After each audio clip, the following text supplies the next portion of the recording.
She knows you have to eat at 5:30. What is she gonna bring home? She doesn't get it. What if she brings fast food? It's got so much fat. It's too much food. It's gonna make you fat. Tell her you already ate. You are not going to eat this. It's too much. Make her get something else. Something safer. Sorry I'm late. I got stuck at work. Mom, you said dinner was going to be at 5:30. Now I'm going to be too full at snack time. I'm sorry.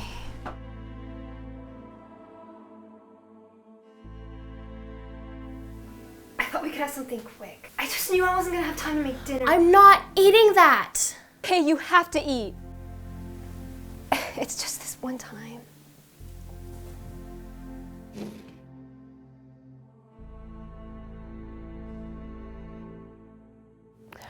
Just looking back, having an eating disorder produced a lot of anxiety, a lot of it really irrational and that I can't explain, but it was just felt really scary to be going into a meal that I didn't know what it was, or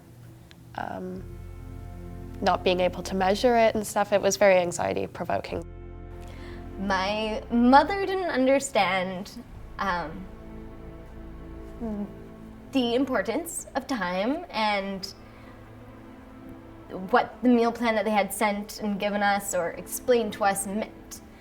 And I remember being really frustrated, and I was like, why won't she just give me the same amount of food that they say at the same time? And I remember my dad trying to give me too much food, and I was like, why can't you just give me the right amount of food that they say? I think I wanted them to take it more seriously than they were, but I didn't want to be the one to say it. Lack of structure and predictability can cause a lot of anxiety in youth with eating disorders. When youth don't know what's coming, they may worry about every possible meal that parents might prepare. Planning meals and snacks well ahead of time can help lower anxiety and control arguments during meal times. Most youth report that knowing what is for dinner in advance helps them get ready for it and makes it easier to eat. Meal planning minimizes negotiation during meal times by giving youth some choices and a chance to discuss meals well ahead of time.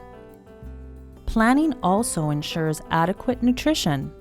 Having a plan helps ensure that there is enough food for the youth delivered at the right times, and that the food being served will provide their child with the nutrition they need to be healthy. Some strategies that families have found helpful include planning several days in advance. This will give you time to work through any disagreements that you and your child might have about the meals. Providing only minimal choices. A few choices can be helpful, but too many can sometimes be overwhelming for your child. Address who, what, when and where in your planning. Be specific about who will be involved, what you're going to eat, what time you will eat, and where the meal will take place. Okay, next Friday, you want to have chicken or fish? Can't we just have vegetarian stir fry? We've been over this. You know, you need to have either chicken or fish. Which would you prefer? Chicken. Okay then, we're agreed. We'll do chicken and rice, milk, green salad, and juice. Now I'm not going to be home until about 5:30, so we'll plan on eating every day next week around 6 o'clock or so, okay?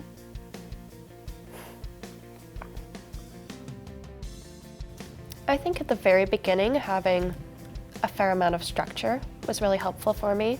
Having a limited amount of choice of the different options of things I could eat, and having it at specific times of day and stuff was really predictable and comfortable for me, and it helped me get my momentum and start eating again. We still had a sort of a meeting at the beginning of each week as to what was going to be cooked during the week. So if Frances knew macaroni cheese was coming, she could prepare herself. She did have a choice in what we ate as a family. But once we had decided what we were going to eat that week, then the negotiation phase was over. I think And that she didn't worked have really a well. choice after that.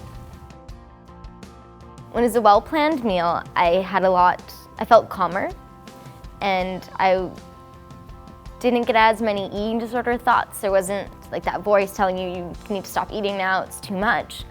I think it was easier to take my time to eat